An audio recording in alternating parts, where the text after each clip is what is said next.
My friends, welcome. Answers of an Alien from Andromeda, Video 125, November 10, 2014.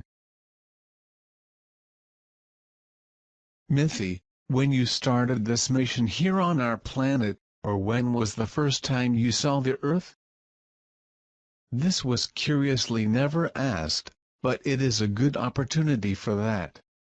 In the year 1934 I made my first visit to this colony. From that time forth, I participated in several missions in other systems, but always ended up coming back here from time to time. I was just an aspirant for researcher on board the fleet at the time. I confess I did not realize how fast you guys got this end of level technologically. I'm not old, I'm not yet a third of through my planned existence, and before that I absorbed knowledge in several areas in which I took part, but the area that caught my attention was to analytically track the development of intelligent beings through the process of self-management of conscientization. It is quite interesting to observe how the cumulative effects of the lived experiences outline the characteristics of each individual. You, for all that passed and are passing on this colony, has the potential to develop quickly, since you rid yourselves of the influences that kept you tied to prefabricated concepts embedded in your minds, out of pure interest of your dominant minorities.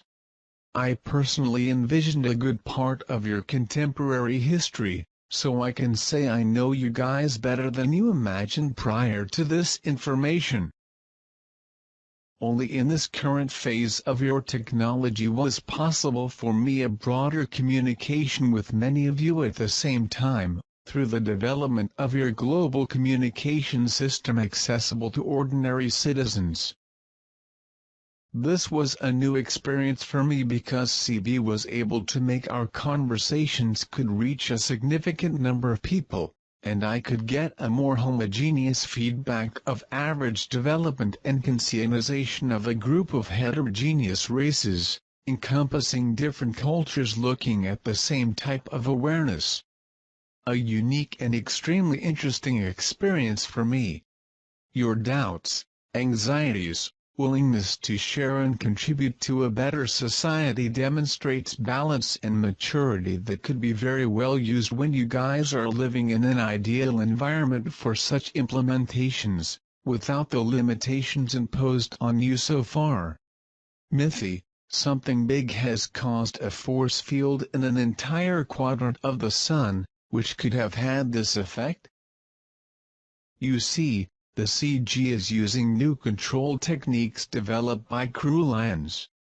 With this advanced technology, force fields of tremendous power and diameters able to engage an entire Sun, they can positively influence when the Sun suffers instabilities caused by the shock of large asteroids or massive celestial bodies passing through the system. They are increasingly developing more powerful equipment to prevent cataclysms in colonies subject to events of mass extinction. Mithy, what are hermaphrodites? There is a group of hermaphroditic aliens in contact with our society today. Hermaphrodites are the result of conflicts of genes during pregnancy, usually caused by external agents such as chemical substances or genetic malformations of ova or sperm. There is no humanoid race with this genetic trait, only a few races reptoids and a few insectoid races has the feature of auto-generate offspring when they reach the proper age for breeding. In most cases of humanoids who have suffered such conflicts of formation of the organs is incomplete, thus showing a repressed tendency of the defective gene. These genetic abnormalities are the direct result of unhealthy chemical to which you are subject, both in food and in the criminal medications that circulate in your pharmacy. Mithy, the nurse Matilda McElroy's alien interview really happened in 1947? she mentions in his talks with the EBE details like, the domain, as the organization not the CG, speaks of prison of souls, old empire, machines to erase memories, among many other details. Matilda McElroy's interviews really happened. She had the reception sensitivity required for basic telepathic communication. The unit that was possessed by the scientists was an biotechnological unit as I have described to you guys in previous questions about 1947. For the operator of that unit is as if he was actually there in person, interacting with those humans, and he used this opportunity to do a parallel study in direct contact with humans. He could have left the clothing that contained their quantum energy anytime he wished, but was encouraged by the scientists of his fleet to seize the opportunity that had been generated by the rescue of accident they had. This craft of service was of a fleet of research belonging to a race of another community galactica, adjacent to ours that involves another cluster of galaxies. This race is telepathic but lacks fluency in the languages of the Earth, therefore had to adapt the idea seeking better ways to explain some facts to that person.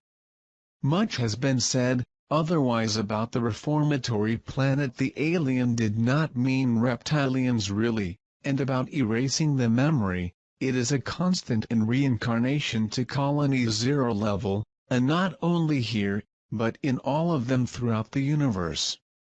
About the old empire, he mentioned a period and not a race, in period which there was no community galactica covering this region yet, and the forces of exploitation and colonization acted on their own, imposing its policies and imperial will.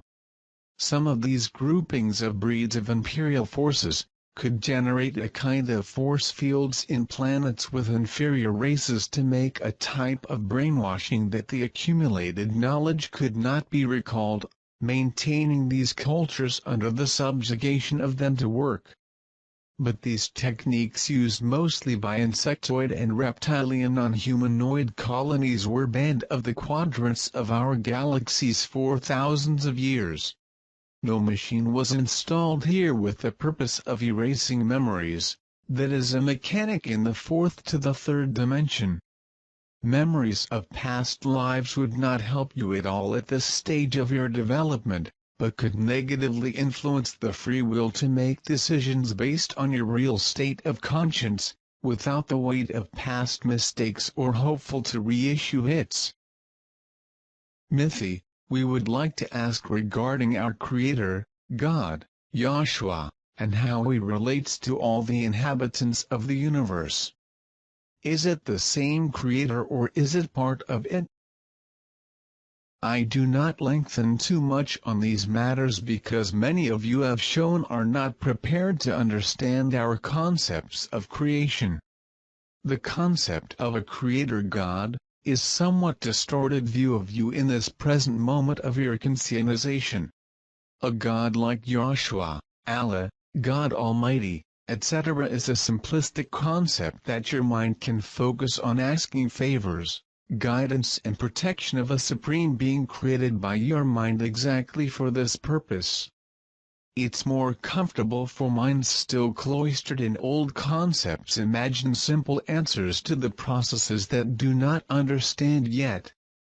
This Creator God would represent the beginning of it all, passing through all stages of development and dimensions to achieve a coherent response. On a measurable distance. The conscientization begins when you are ready to combine harmony with development, both scientific and interpersonal with everything and everyone around you. When you guys are unsure, do not call for a God to help you, but be aware that you guys are part of that Creator, and therefore must make your part the best possible to be in tune. So imagine what this God would like you to do, in other words, a demonstration of faith of you, in yourself. You will never be alone. You have the nature trying to keep you alive with food, you have a family or a group of friends that can make you feel you can and should be part of the context in an attempt to join the conscientization of this group and participate in the harmonization of habitat in which you have been placed to pass through this stage. You can create, raise awareness, harmonize, in other words. You are a part of this project, part of creation, part of that omnipotent God. The present is what counts, the future will be built piece by piece with a known number of presents, and the more presents you add the clearer answers to the questions of the future in your conscientization. Give a time for you to get there, try to illuminate the dark to others, try to seek happiness in your everyday life, even through catastrophes. Don't be the one who cries, try being the one who comforts. Friends, here is now CB talking. At this end of the interview, I decided to tell an unusual event since my encounter with Myth years ago. I had to go to a unit of federal immigration at airport to compose the documentation of a friend being transferred, and an unknown person greeted me with a kind of mental sign. I looked at people nearby and the person smiled when I looked to the direction I felt the sign from, and I saw that the fulfillment had come from him. I approached and greeted him, was when we started a conversation in the airport lounge. He identified himself as a Pleiadians in service, and noted that I was a collaborator. He was curious to know with whom I was associated, race and position. We talked about the staff from Manchik, and he mentioned that they are very well regarded by the CG as partners, widespread in Andromeda with many connections to a large number of stellar systems. They are very good friends, he said. He told me that things are happening fast. There are many Pleiadians from Taos and other colonies making recognition here on the planet daily, keeping information for the fleet that is monitoring the planet. They can speak any language and we chatted in perfect Portuguese. Also said that some forces would rather keep this planet in the zero level to keep the planet under control, but they are being surrounded and losing ground every day. He said they are happy to find many sensitized humans, and that our society has a large number of beings with good temperament and a good level of understanding. I asked him when it would be scheduled an integration of the planet with friendly societies. He said, like Myth, he said it depends on the analysis and decision of the CG, but this is very close to happening. He said a large base will be available here in Brazil, apart from other bases existing in Antarctica and places in all other continents, and confirmed that submarine bases are being dismantled in all regions set to great physical changes. He said that the massive presence of friends of other races working here is being perceived and felt by many who are ready for a first contact. I felt very comfortable and we exchanged contact information a bit before giving notice of boarding for the flight, in which he was on an undercover mission traveling with some other executives. I wanted to delve into my questions, but there was no time. I believe I will be able to exchange some information with him about Taos, and more what I can extract from him by way of keeping us cognizant of the events planned by Pleiadians, and for more information on the neutralization of the forces, which I believe are the same protected by the Vatican and some other races working with reptilians, who try to stay in power. Mythi has nothing against me to expand my contacts, instead he enjoyed the idea. Cheers to all.